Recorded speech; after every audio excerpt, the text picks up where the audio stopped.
인권, 평화, 미래를 위한 역사행동 민족문제연구소가 만드는 역사 전문 팟캐스트 내일을 여는 역사 시즌4에 오신 것을 환영합니다. 여러분 반갑습니다. 네, 안녕하십니까. 진행을 맡고 있는 MC노 노기환입니다. 오늘도 역시 연구원 두 분과 함께합니다. 조한성 연구원 나왔습니다. 네, 조작가 조한성입니다. 네, 권시영 연구원 인사해 주세요. 네, 안녕하세요. 권시영입니다. 네, 자, 오늘은 어떤 인물에 대해서 이야기해 볼까요? 네, 오늘은 최남선을 이야기하고 싶습니다. 최남선. 네. 네. 육당 최남선. 육당 최남선. 지난 시간에 우리가 이제 이광수 얘기했는데. 네, 맞아요. 그 아까 그 이른바 그 동경삼재. 네. 네. 그 가운데 한 명이죠. 예, 네. 그렇죠. 홍명이 네. 이광수와 함께 네. 동경삼재의 한 사람으로서. 그건 누가 그렇게 이름 붙였을까요? 동경삼재라고. 그 세 명 스스로가 이렇게 퍼뜨리고 다닌 거 아닐까요, 혹시? 뭐 스스로 했지는 않을 것 같고요. 네. 당시 그 조선 사람들 사이에서 네. 그렇게 명망이 있었던 것 같습니다. 네. 자, 오늘 왜 최남선을 소환했습니까? 네, 뭐 동경삼재란 그 이름에서 알 수 있듯이 당시 많은 사람들이 천재라고 불렀던 그런 신지식인이었고요. 네. 조선이란 나라가 일본의 식민지가 될까 말까 하던 그런 시기, 그리고 식민지가 된 그런 암울한 상황 속에서 네. 조선이란 그런 이 땅이 큰 변화의 시기를 맞이했고, 그러한 상황에서 많은 사람들로부터 주목을 받았고 기대를 받았던 그런 인물입니다. 네. 그리고 3.1 운동이 일어났던 그 시기에는 너무나 잘 알고 있듯이 네. 독립선언서를 집필했었던 훌륭한 그런 업적을 남겼던 인물인데. 아, 존경합니까? 네. 훌륭한 업적을 훌륭한 업적을 남겼죠. 예, 예. 존경합니까?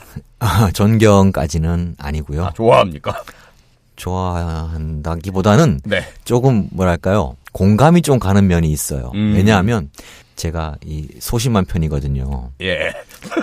마음 느닷없이 자기 고백을 하네요. 뜬금없이. 제가 그렇게 소심하고 마음이 약하고 그런 사람이다 보니까 예. 그 최남선의 그런 선택이라는 것에서도 네. 소심함이 좀 읽히거든요. 그래서 좀 안타깝다라는 감정이 좀 들어요. 예. 그런 인물이 생각을 바꿔가지고 변절의 길로 들어섰거든요. 예, 친일 협력의 길로 들어섰는데 네. 기대가 컸던 만큼 사람들로부터 큰 실망을 받았습니다. 그런 최남선의 그런 선택, 변절, 예. 도대체 어떤 과정을 겪었길래 그런 선택을 했던 것일까? 그런 이야기를 한번 해보고 싶습니다. 네. 자, 오늘 그럼 최남선에 대해서 차근차근 한번 얘기를 해보겠습니다. 일단 1890년에 서울에서 태어났네요. 네. 중인 집안 출신이에요. 근데 돈은 많은 집안이었어요. 아, 그래요? 그 중인이라는 그 신분을 가진 사람들이 네. 양반보다는 좀 신분이 낮기는 하지만, 제가 고등학교 때 배웠을 때 중인들은 대부분 뭐 이제 뭐 상업, 네. 뭐 이런 거에 많이 종사했다. 요즘으로 치면 그 전문직 종사자들이었거든요. 예, 그리고 예. 상업에 종사했던 사람들도 많고. 그래서 돈을 많이 벌었군요. 돈을 많이 벌었던 것이죠. 아버지가 최헌규라는 사람이에요. 예.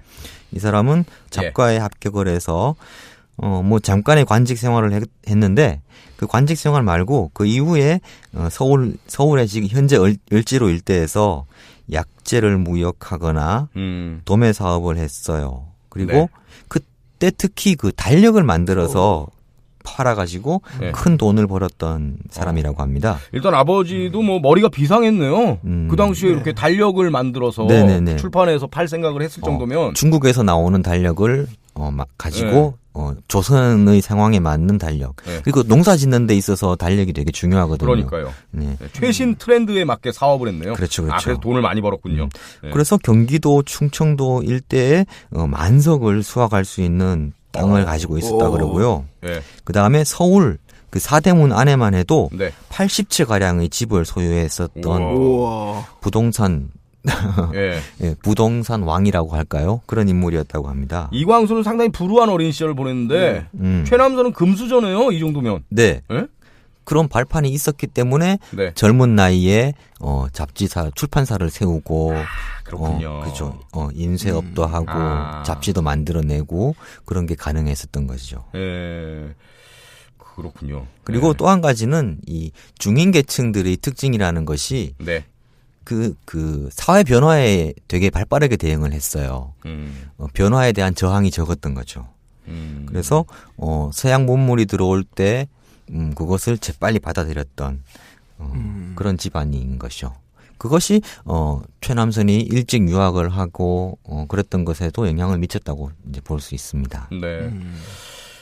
한문 공부부터 시작을 하네요, 일단. 네, 뭐 남들처럼 어린 나이에 네. 한문 공부를 시작을 하고 뭐 병행해서 한글도 배우고요.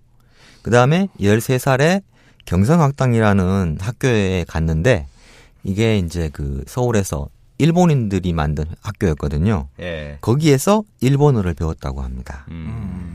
그래서 저기 유학을 갔을 때 네. 그때 1904년인가요? 황실 특파 유학생으로 일본 유학을 하는데 그때 갔던 조선인 학생들 사이에서 반장 역할을 했답니다. 일본어를 잘해서. 그게 일본어를 잘하는 게 굉장히 중요한. 요즘도 그렇잖아요. 외국어를 잘하는 게 메리트가 되죠. 메리트. 네. 벌써 영어가 나오지 않습니까? 예. 네. 그 권력인 거죠. 네. 다른 언어를 맞아요. 할 수 있다는 것 자체가. 근데 황실 파견 유학생으로 이제 일본 유학을 갔다 그랬는데 네. 뭐 요거는 뭐 시험 봐서 뽑는 건가요? 황실 파견 유학생은? 네, 시험을 봤다 그러더라고요. 700명 가량을 예. 일단 추천을 받아가지고 그 700명을 상대로 시험을 봤답니다. 그래서 총성, 제국에 대한 대한 제국에 대한 총성을 물어보는 그런 시험을 봤다고 얘기하더라고요. 그래서 50명을 뽑아서 50명을 유학을 보냈던 거죠. 그때 같이 갔던 사람들이 최린, 그다음에 조소왕 뭐 이런 네네네. 분들이 같이 갔었어요. 뭐 최남선의 인생에서도 이 일본 유학 시기가 상당히 중요한 어떤 그 변곡점이 되는 거겠죠? 그렇죠. 그때 이광수도 만나고 네. 홍명희도 만나고 서로 교류가 있었다고. 그러면서 동경삼재라는 얘기를 듣게 되는 그렇죠. 거군요. 네네네. 이 그 동경삼재라고 불렸던 그런 유학생들을 비롯한 네. 그런 새로운 지식인들, 이런 사람들의 특징이 그 앞선 세대, 윗세대하고의 단절, 이런 감각이 보이거든요.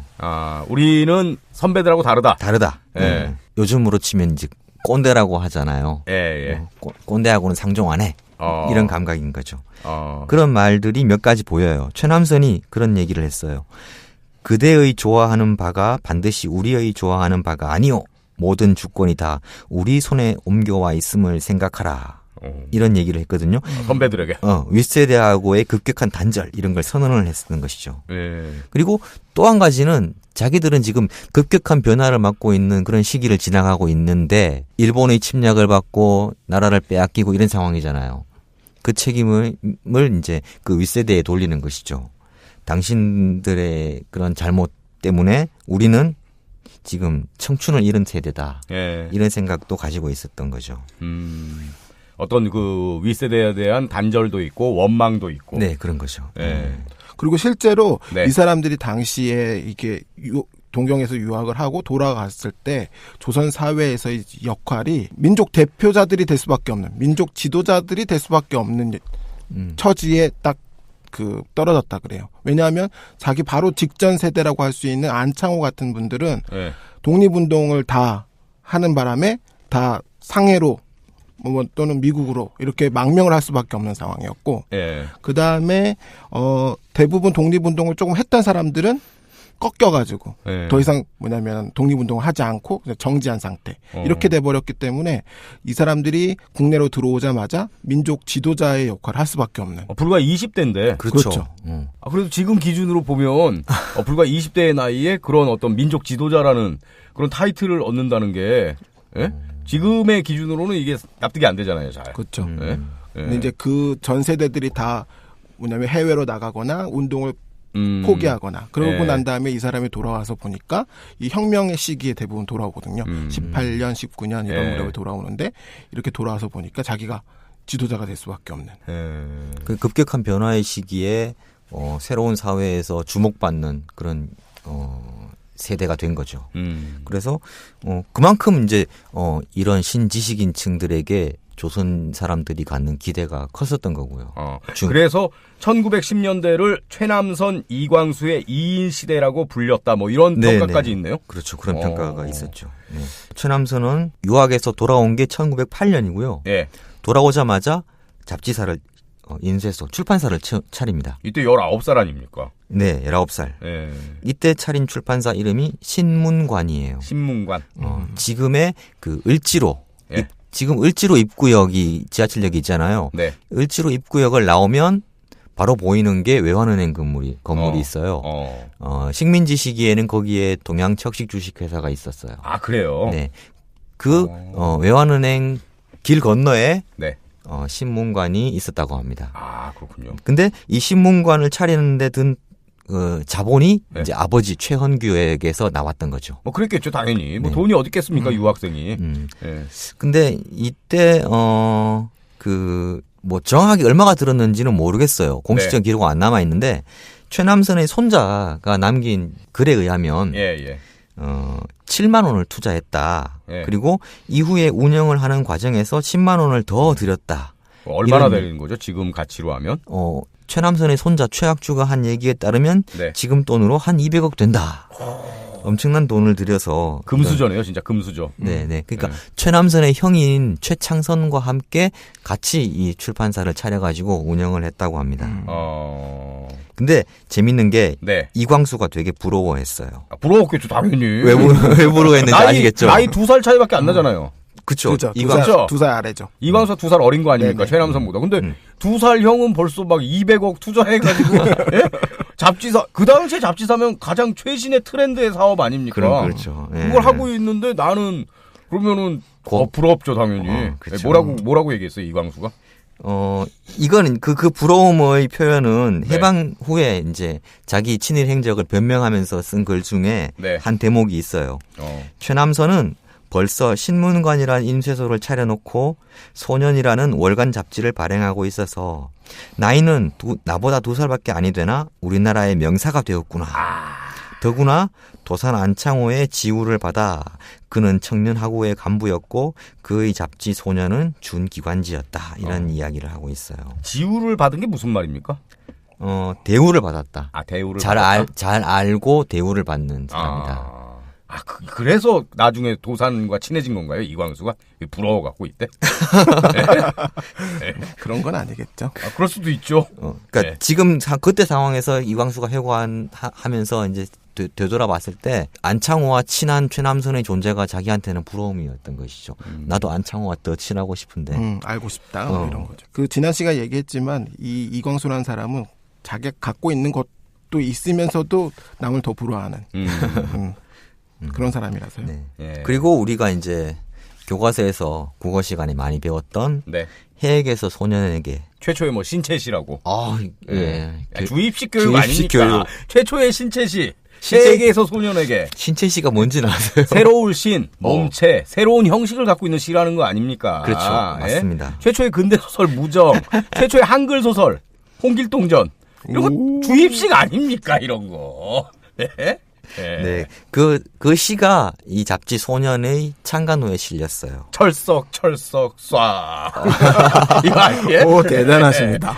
주입식 교육. 그 시에서는 지금 나라가 망해가고 있지만 그 소년들에게서 나는 이제 희망을 본다. 뭐 네. 이런. 물론 그 소년은 자기도 포함이 되는 거예요. 그렇죠. 네.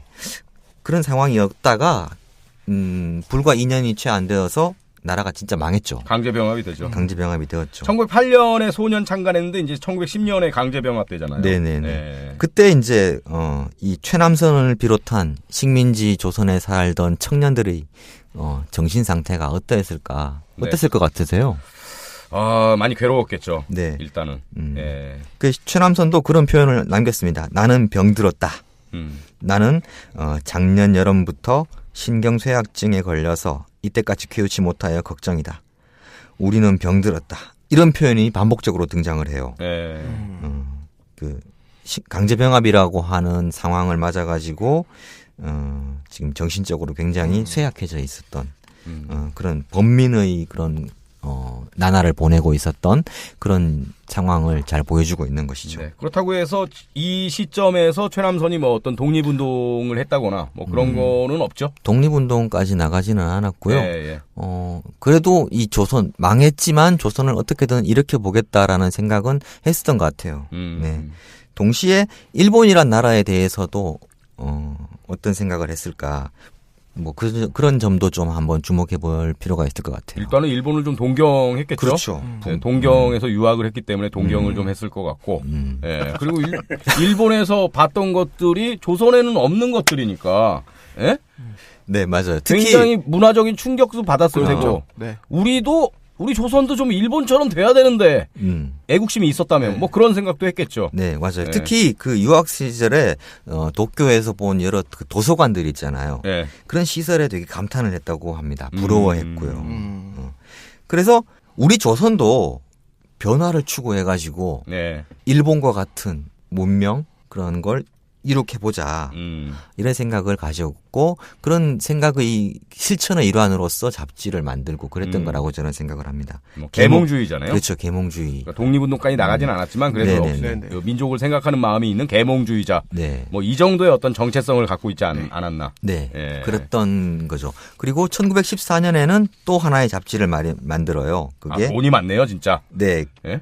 청춘이라는 잡지였죠. 그런 네, 활동을 여기에 이제 이광수가 참여했다고. 네, 맞아요. 그렇게 해서 1910년대를 쭉 그런 생각을 가지고 네. 활동을 쭉 이어갔던 것이죠. 네. 그러다가 3.1운동을 만나게 되는 거죠. 최남선 하면 역시 뭐 기미 독립선언서의 작성자로 네. 가장 유명하지 않습니까? 네, 네, 네. 빼놓을 수가 없는 거죠. 네. 예. 독립선언서를 어떻게 쓰게 된 거죠? 근데 최남선이? 처음에는 그 최린으로부터 네. 집필 의뢰를 받았어요. 어. 독립선언서 한번 쓰자. 네. 근데 처음에는 발을 뺐죠. 아, 그래요? 네. 네, 안 쓴다 했어요. 안 쓴다고. 네. 이때가 이제 30살 때잖아요. 네, 정치 운동에 휘말리기 싫다. 네. 이런 논리였죠. 네. 정치운동에 휘말리기 싫다. 나는 공부하는 사람이다. 공부를 이런 왜 논리. 합니까? 꼭 좀 좋은 세상 만들자고 하는 거잖아요. 네. 그 좋은 세상 만들면 다 그게 정치죠, 뭐. 이 사람은 마음이 약한 사람이에요. 그걸 생각을 이제 깔고 한번 최남선의 키워드는 마음 약한. 마음 약해서 쓰지 못했네. 이겁니까? 네. 이광수의 키워드는 결핍이라 그랬었잖아요. 네. 지난 시간에. 네. 최남선의 키워드는 소심. 소심함, 네. 두려움. 그러니까 쓰는 게 두려웠을까요? 어떤 그 후에 받게 될 처벌 같은 거 뭐 그렇죠. 이런 그런 거? 거죠. 네, 그런 거죠. 그럼 거절했다가 어떻게 다시 쓰게 된 거예요? 28 독립선언서를 봤거든요. 이광수가 썼잖아요. 네. 그거를 네. 송계백이라고 하는 그 유학생이 네. 들고 왔죠. 28 독립선언서를. 네. 네. 그래서 현상윤한테 거쳐서 네. 손병희한테도 다 보여줬거든요. 네. 그러면서 네. 이제 최린한테 왔을 거 아니에요. 네. 최린이 권유를 하면서 그거 보여줬는데 왜 그게 쓰게 된 겁니까? 이광수가 썼잖아요. 자극. 경쟁 심리? 그랬던 것 같아요. 2월 8일에 일본 유학생들의 독립선언서야. 춘원이 썼네. 딱 보고 이광수 썼는데 내가 왜 못 써? 뭐 이런. 내가 쓰면 더 잘 쓸 수 있었을 텐데. 뭐 이런 생각도 하지 않았어요. 네. 요거 좀 뭐 어떤 근거 있는 얘기입니까? 네. 아, 그래요? 그런 거 있어요. 그 당시 이제 조서, 예. 신문 기록, 최남선 붙잡혔잖아요. 예. 그랬을 때 다 나왔던 얘기. 그래서 그 독립선언서 형식도 예. 28 독립선언서를 따라한 거예요. 최근의 연구에 따르면 예. 그 독립선언서라는 제목에서부터 그 전까지는 독립청원서다, 선언서다, 뭐 여러 가지 논란이 있었는데 예. 28 독립선언서를 보면서 독립선언서로 하자라고 이렇게 정해졌다. 이런 얘기가 연구가 이제 나오고 있고요. 그 다음에 앞부분에다가 독립의 의지, 독립이 왜 필요한가, 뭐 이런 이야기를 쭉 쓰고 마지막에 대표자들 서명을 쭉 연명을 쓰잖아요. 예. 그런 형식도 28 독립선언서의 형식을 따라했다 이렇게 얘기를 하고 있거든요. 근데 실제로 읽어보면 문장은 네. 기미 독립선언서가 더 낫죠. 더 잘 쓰고 싶었는데 네. 더 실제로 더 잘 썼던 것 같다. 그런 생각이 들죠. 그렇게 해서 3.1운동 네. 기미 독립선언서를 썼고 그 네. 때문에 잡혀서 이제 감옥살이를 합니다. 몇 년이나 살죠? 2년하고 좀 더 해요. 2년 한 8개월 남짓해요. 그래도 실형을 이 정도 살았으면 상당히 길게 산 거 아닙니까? 3년형을 받고 거의 채웠죠. 조금 남기고 나왔으니까. 네. 1919년 3월 3일부터 21년 10월 19일까지 이제 수용 생활을 하고. 네네. 네. 어떻게 나오게 된 거예요, 근데? 다 채우고 나온 거예요? 가추록을 했어요. 가추록. 네. 좀 일찍 풀어준 거죠. 그러니까요. 다 안 채웠을 때. 다 안 채우고 풀려나는 데에 네. 힘을 써준 사람이 있어요. 누굽니까? 또 우리 자주 나오는 아베 미스이에입니다. 아, 제국의 브로커. 제국의 브로커. 아베 미스이에는 상당히 잘 나오네요. 네, 자주 나오네요. 네. 이 아베 미스이에가 네. 당시 사이토 총독의 협력자였고 정치 고문 역할을 했었거든요. 예. 그래서 아베 미스이에가 사이토에게 여러 가지 충고를 하고 도움을 줬는데 그 중에 하나가 이 3.1운동 이후에 조선을 통치하는 데 있어서 네. 많은 협력자를 만들어내는 것이 중요하다. 어. 일본이 이 땅을 통치하는데 힘으로 무력으로 억눌러 가지고는 될 일이 아니다. 이른바 이제 문화 통치죠. 그렇죠. 네. 그러니까 조선인들이 감복해서 통치에 협력할 수 있게끔 만들어야 된다. 그런 걸 설득을 시켰고요. 이 3.1운동에 참여했었던 이 사람들이 조선인들 중에서는 지도자들이고 명망가들이니까 네. 이 사람들을 우리 편으로 끌어들이면 조선 통치가 훨씬 쉽지 않겠느냐. 그러니까 한마디로 얘기해서 최남선은 상당히 써먹을 때가 많은 인물이니까 이만해쯤에서 이제 좀 풀어주자. 그렇죠. 뭐 이렇게 얘기를 한 거네요. 편지 속에 이런 대목이 있어요. 아베가 사이토 총독에게 보낸 편지에 최남선은 조선인 청년을 규합하는데 효과를 발휘할 수 있을 것이니 조속히 가석방 시켜주십시오. 이런 편지를 보냈죠. 그래서 써먹을 때가 많은 친구다. 사이토가 최남선을 풀어줘요. 그리고 아베에게 또 감사의 편지도 보냈죠. 그리고 또 다른 사람들도 풀어달라고 부탁을 해요. 누굽니까? 최린, 또 누구죠? 그 3.1운동과 관련해 가지고 잡혀갔었던 대표들. 최남선이 나오고 한 달쯤 있다가 그 사람들이 또 뒤로 줄줄이 나오거든요. 그런 걸 보고 최남선이 아베에게 감사의 편지를 보냅니다. 뭐라고요? 이렇게. 이번에 최린군을 비롯한 여러 사람의 출감을 보고 매우 기뻤습니다. 특히 당사자들도 선생님께 매우 감명을 받고 있습니다. 이 점을 기억해 주시기 바랍니다. 고마워하고 있다는 걸 기억해달라 이런 편지죠. 네. 그리고 또 한 가지 아베가 사이토에게 이런 편지를 해요.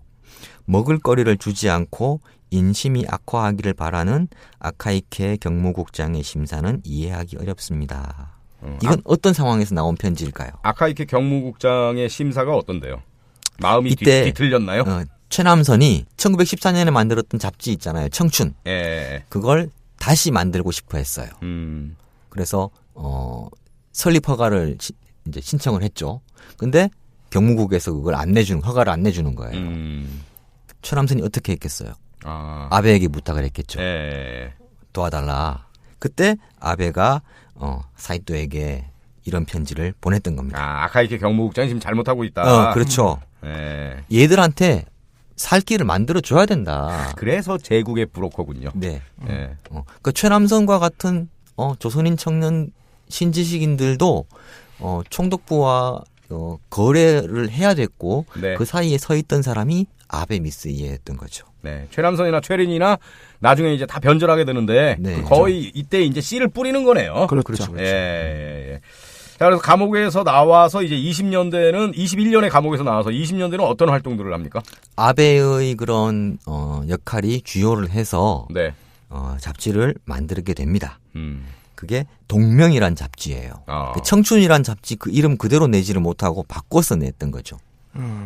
청춘이란 잡지는 허가를 아예 안 했어요. 그래서 이름을 바꿔서 겨우 허가를 받게 됩니다. 그리고 잡지 동명을 발간을 하고요. 1924년에는 신문사를 또 만들어요. 시대일보라고 하는. 그 신문사를 만들어서 사장을 역임을 하면서 그 신문 운영을 했었던 것이죠. 그 시대일보 창립할 때도 아베가 지원했다고 그러던데. 그죠? 네, 맞아요. 그래서 조선인들이 뭐 언론사를 이렇게 만들어서 운영하는 데 있어서 총독부의 그런 허가, 네. 그다음에 지원 이런 게 없이 할 수는 없거든요. 그래서 그 중간에서 아베의 역할이 컸던 것이고 조선인들도 아베로부터 그런 지원을 받기를 많이 원했던 것이죠. 그런 얘기도 있어요. 아베가 일본에 있다가 조선으로 한번 들어온 적이 있어요. 그때 조선인들, 언론인들, 뭐 동아일보를 비롯해가지고 언론인들이 아베의 집 앞에 줄을 섰다고 합니다. 한번 만나서 얘기를 해보고 싶다고. 근데 시대일보를 창립하고 운영하는 데 있어서 쉽지 않았어요. 굉장히 어려웠어요. 그래서 20년대에 그 잡지사라든가 신문사를 창간을 하고 운영하는데 정력적으로 나섰지만 굉장히 어려움을 겪었고 뭐 잘 제대로 마음대로 그렇게 되지는 않았던 것 같습니다. 이 사람의 경영 능력은 좀 부족했던 것 같아요. 네, 집안 재산 많이 까먹었겠네요. 엄청 까먹었겠죠. 예. 그리고 1920년대에 이제 잡지사, 신문사 경영과 함께 최남선이 정력을 쏟았던 분야가 네. 조선의 역사와 문화에 대한 관심이었어요. 감옥에서 공부를 되게 많이 했다고 합니다. 그리고 그 공부 끝에 나온 것이 불합문화론이라는 것이었어요. 불합문화론. 네. 생소한데 이게 뭡니까? 당시 어떤 상황이냐 하면 조선 총독부가 네. 조선사 편수회를 만들어서 네. 조선의 역사를 정리하기 시작한 그런 상황이었습니다. 일단 조선사 편수회 하면 이제 식민사관을 만드는 그렇죠. 그런 단체죠. 네네. 네. 조선의 역사와 문화를 왜곡을 해가지고 비하해서 네. 일본의 식민 통치를 받을 수밖에 없었던 운명이다라는 식으로 조선의 그런 역사를 쓰고 싶어 했었던 것이죠. 네. 그렇게 해서 만든 기관이 조선사 편수회였고 거기에서 만들어낸 것이 조선사라고 하는 역사책이었습니다. 네. 그것을 시도하는 상황이었어요. 최남선은 거기에 대한 반발심을 크게 가졌어요. 일본인들이 조선의 역사와 문화를 이렇게 왜곡하게 둘 수 없다. 그래서 이때까지만 해도 살아있네요. 네, 살아있어요. 네. 그래서 거기에 대한 반발심, 대결 의식에서 조선의 그 고대 역사 네. 거기에 천착을 했던 겁니다. 아주 옛날 조선이란 땅, 일본이란 땅, 그리고 중국 지역, 중국과 몽골 이런 지역의 문화를 한번 이렇게 통 크게 한번 살펴보고자 했었던 거예요. 네. 그 속에서 나온 것이 불합문화론입니다. 최남선이 생각을 아주 감옥에서의 사색 끝에 네. 이런 아이디어를 떠올렸어요. 동방 문화의 원류를 박이라고 하는 사상으로 보았어요. 박이라는 글자는 지금 비읍의 아래야 리을 기역. 네, 이렇게 쓰네요. 그렇죠. 비읍의 아래야 가 들어가고 그 밑에 받침이 리을 기역이에요. 네. 이 박이라고 하는 사상을 이제 만들어낸 것이죠. 이 박이라는 것은 한자로는 흰백자를 쓰고요. 네. 그것은 태양, 신, 하늘을 뜻하는데 옛날 말이에요. 지금은 쓰지 않는 그런 옛날 말인데 그런 박을 숭상하는 문화를 불합문화라고 하고 네. 그 불합문화권을 상정을 했던 것이죠. 그 불합문화권은 한반도 주변 그러니까 중국 북부 몽골 지역에서부터 한반도를 거쳐서 일본까지를 포괄하는 그런 넓은 지역을 상정했고 그것이 불합문화권이다 이렇게 얘기를 했던 것이에요. 네. 하나의 문화권에 속해 있었던 것이죠. 그리고 그 중심이 태백산 곧 백두산이라고 보았고 단군이 바로 그 불합문화의 중심 인물로 이제 보았던 것이에요. 그러니까 이른바 불합문화권의 중심이 조선이다 이런 얘기네요. 그렇죠. 이거는 식민사관과 완전히 반대되는. 네, 일본의 역사 왜곡에 맞서가지고 나는 상고사에서부터 우리 조선 문화의 그 자부심을 찾겠다라는 생각이었던 것이죠. 그래서 여러 가지 발언 속에서 일본의 그런 역사 왜곡에 대결을 하겠다는 의지가 네. 보입니다. 이게 1922년에 발표한 글 속에서 나오는 대목인데요. 네. 정신부터 독립할 것이다. 사상으로 독립할 것이다. 학술에 독립할 것이다. 특별히 자기를 지키는 정신, 자기를 발휘하는 사상, 자기를 구명하는 학술상으로 절대한 자주, 완전한 독립을 실현할 것이다. 조선인의 손으로 조선학을 세울 것이다. 이런 의지를 보였어요. 네. 그리고 조선사 편수회를 통해 일본인의 손으로 조선사가 편찬되는 것은 조선인의 입장에서 보면 최후의 정신적 파산이다. 네. 이렇게 얘기를 했어요. 1925년에 이렇게 얘기했잖아요. 네. 근데 28년에 조선사 편수회에 참여합니까? 네. 어떻게 3년 사이에 이렇게 될 수가 있는 거죠? 어떤 일이 있었을까요? 왜 변화가 나타났을까요? 왜 마음을 바꿨을까요? 그러니까요. 지금까지 네. 아직 그 대답을 찾지는 못하고 있습니다. 1925년에 조선사 편수회를 정면으로 비판하는 이런 글을 네. 썼는데 불과 3년 후에 조선학을 다 팽개치고 본인이 조선사 편수회에 들어간 거 아닙니까? 네, 그렇죠. 이때 경제적으로 많이 어려웠나요, 최남선이? 경제적으로는 좀 어려웠을 것도 같아요. 사업에 실패했으니까. 경제적인 이유가 컸을까요, 그럼? 본인이 해방 이후에 밝힌 바에 따르면 네. 마음 약해서. 마음 약해서. 네. 왜 그 마음 약해서라는 게 뭐 어디서 한 말이에요, 최남선이? 직접적으로 한 건 아니고요. 글로 쓴 건가요? 아니요, 누군가 들었다. 증언이에요? 네. 증언이구나. 최승학인가라는 사람이 네. 전하는 말에 따르면 어. 마음 약해서라고 합니다. 그때 왜 조선사 편수에 간 거예요? 이랬는데 마음 약해서 이렇게 대답을 했다는 거죠? 네네네. 뭔 소리예요, 그게? 근데 이때가 협박이 있었을 시대도 아닌데, 그죠? 그렇죠, 그렇죠. 그러니까 20년대니까 네. 그 이른바 문화 통치의 시대 아닙니까? 네. 예. 그리고 무슨 만주사변도 전이고. 네. 예. 마음 약해서는 약간 변명일 수 있겠네요. 그게 이제 뭐 정확한 이유는 밝혀진 게 없고요. 네. 그래서 저는 생각하기를 네. 뭐 제 말이 정답은 아니겠지만 이렇게 상고 문화, 고대 문화의 네. 문화적 우월성에서 마음의 안위를 좀 안식을 찾아보겠다. 네. 일본과의 대결을 그렇게 한번 해보겠다라는 생각을 했는데 네. 이 이상과 현실의 괴리가 지금 나타나 있는 상황이잖아요. 문화적으로는 우리가 네. 옛날부터 일본 내 우월한 그런 문화를 가지고 있었다. 뭐 이런 생각을 자꾸 얘기를 하지만 지금 내가 살고 있는 최남선이 살고 있는 현실이라는 것은 일본의 식민지라는 것이죠. 네. 그런 상황이 자꾸 이제 지속되다 보니까 점점 이상과 현실의 괴리에서 오는 좌절 이런 게 나타나지 않았을까. 그리고 이 당시 그 최남선이 조선사 편수에 참여했던 건 네, 또 엄청난 비판을 받았겠네요. 당대 사람들에게. 그럼요. 예. 욕도 엄청 많이 먹고. 그렇죠. 예. 왜냐하면 3.1운동의 대표 주자였잖아요. 그러니까요. 네. 예. 그러면 최남선이 조선사 편수에 참여한 걸 이제 비판하는 목소리 중에 네. 그 김창숙 선생님이 남긴 비판이 칼로 후벼 파는 그런 대목이 보이죠. 심산 선생이 뭐라 그랬습니까? 한번 읽어보시죠. 네.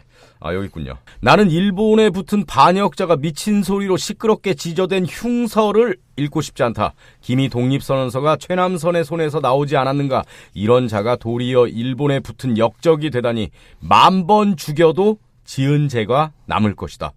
이때 조선사 편수에 들어갔을 때 이런 얘기를 했다는 거예요? 들어가고 나서 그 네. 이후 30년대 초반부터 네. 그 방송 활동, 강연 활동을 하면서 이제 그런 친일적인 발언 이런 네. 것들을 많이 하게 되는 것이죠. 네. 그러니까 최남선이 조선사 편수에 참여한 걸 그 변절과 이제 친일의 길로 들어선 시점으로 보면 되는 거네요. 네, 저는 그렇게 생각합니다. 그렇게 봐야 될 것 같은데. 네, 네, 네네. 그렇게 볼 수밖에 없어요. 그러니까 어떤 이광수보다는 훨씬 빨라요. 그러네요. 네. 그리고 일본의 뭐 그 협박 이런 것을 받기 전이에요. 예. 그 스스로 걸어 들어갔다고 보면 되는 거죠. 그리고 김창숙 선생의 말씀처럼 일단은 그 기미 독립선언서를 쓴 사람이 이런 친일 행위를 하니까 그 당대 사람들이 받았던 어떤 충격이나 상실감 막 이런 네. 거는 훨씬 더 컸을 것 같습니다. 그렇겠죠. 독립운동 진영에서는 더 컸을 것이고요. 예. 갑자기 예전 일이 떠오르네요. 예. 91년 이제 그 강경대 열사 사망 이후에 이른바 91년 그 5월 대투쟁이 있지 않았습니까? 그때 이제 조선일보인가요? 그 김지아가 칼럼으로 죽음의 구판을 당장 걷어치워라 이런 칼럼을 쓰지 않았습니까? 네네네.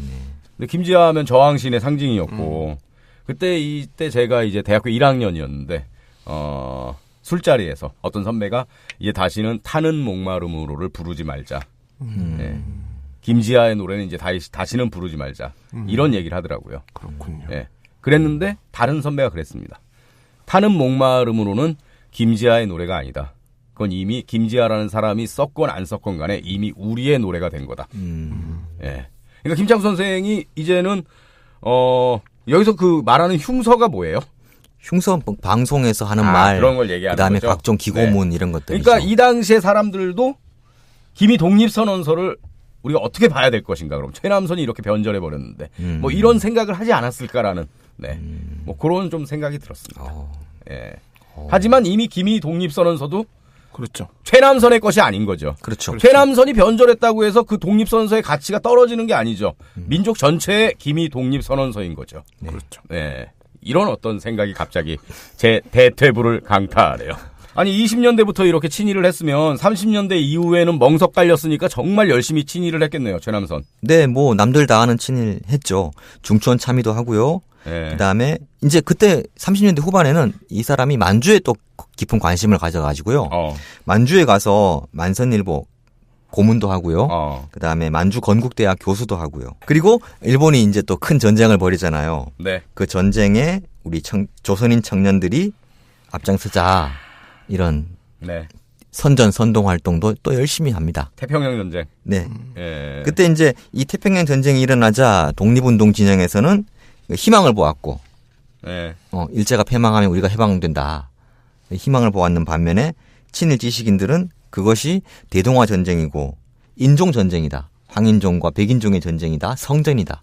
이런 식으로 생각을 했고 그런 생각에 입각해서 조선인도 그 전 성전에 참여하자. 예. 이런 이제 선동을 했었던 것이죠. 최남선의 그 친일 선동 가운데는 이광수처럼 제군이여 전사하라 뭐 이렇게 좀 쇼킹한 거 없습니까? 강하게 얘기한 거 없습니까? 임팩트는 그 발언 속에 임팩트가 있는 건 제가 못 봤는데 이광수의 그 제군이여 전사하라. 이게 너무 지난 시간에 충격적이어갖고요. 예. 근데 이때 그 1943년 44년에 도쿄에 가가지고 네. 도쿄 유학생들 조선인 유학생들에게 학병으로 참전하라라는 권유 강연 활동을 했거든요. 예. 강연을 들은 학생들이 네. 회고를 남긴 게 있어요. 어떤 회고입니까? 백남권이란 분이 이런 회고를 했죠. 최남선은 어찌나 열변을 했던지 허리띠가 끊어져 버리기도 했습니다. 1943년 11월에 네. 일본 메이지대학 학병 권유 걸기대회 강연에서 최남선이 정말 열심히 해서 허리띠가 끊어졌다. 네, 이런 증언이군요. 그런 회고도 있고요. 네. 또 신상추라는 당시 학생이 회고했는 것을 보면 네. 그 반발심이 생겨서 따졌어요. 연사들을 찾아가 일본 군대에 들어가는 것이 그렇게 훌륭하고 좋거든 당신들이나 또는 당신들의 자식부터 먼저 내보낼 노릇이지 우리들 보고 권유는 왜 하느냐 이렇게 따졌던 것이에요.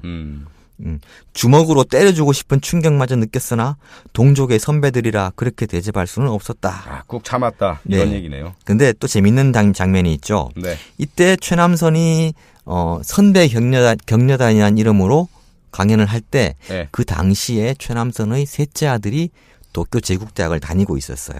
셋째 아들은 안 갔습니까? 학도병으로? 간지 안 간지는 모르겠어요. 그게 확인이 안 돼요? 네, 확인은 안 돼요. 근데 신상초라는 학생이 따질 때는 네. 최남선의 셋째 아들을 염두에 둔 것이었죠. 그랬겠네요. 네. 근데 이 셋째 아들 최한검이라는 사람인데요. 그때 그 도쿄 제국대학 다니고 있었던 셋째 아들. 네. 근데 이 사람은 아버지와는 전혀 다른 길을 걸었죠. 그래요? 네. 독립운동했습니까? 뭐 독립운동할 겨를은 없었어요. 바로 해방이 되었잖아요. 그렇죠. 네. 대학생 때 이제 40년, 43년 뭐 이럴 때니까. 네. 네. 어떤 다른 길을 걸었어요? 해방이 되고 나서 좌익 활동을 했죠.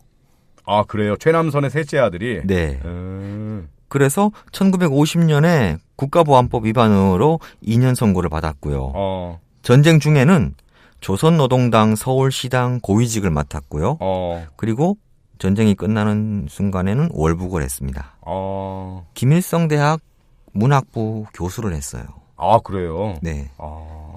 이때 이 아들이 네. 그 아버지가 그렇게 친일 행위를 하러 오는 연설하러 오는 게 너무 부끄러워가지고 맞아. 몸을 숨겼대요. 도쿄 제국대학에서 실종됐었답니다. 실종. 그래가지고 해방 후에 나타났대요. 그래요? 네. 그러니까 아들도 부끄러워했던 친일파. 이게 이제 최남선이 되는 거죠.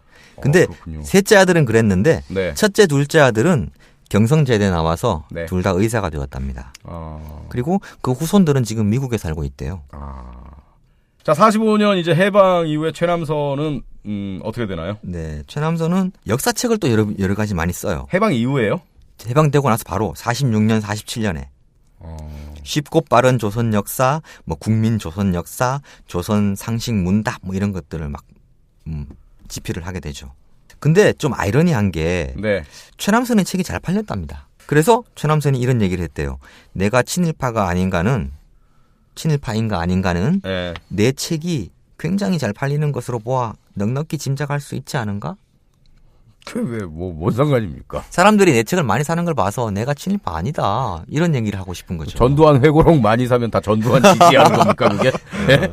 이 새끼가 어떤 얘기 써놨나 궁금해서 볼 수도 있고 제가 반일 종족주의 책 그거 반박하려고 샀는데 그거 지지해서 제가 사는 겁니까? 자기가 보고 싶은 대로 네? 생각하고 싶은 대로 이제 보이는 거죠.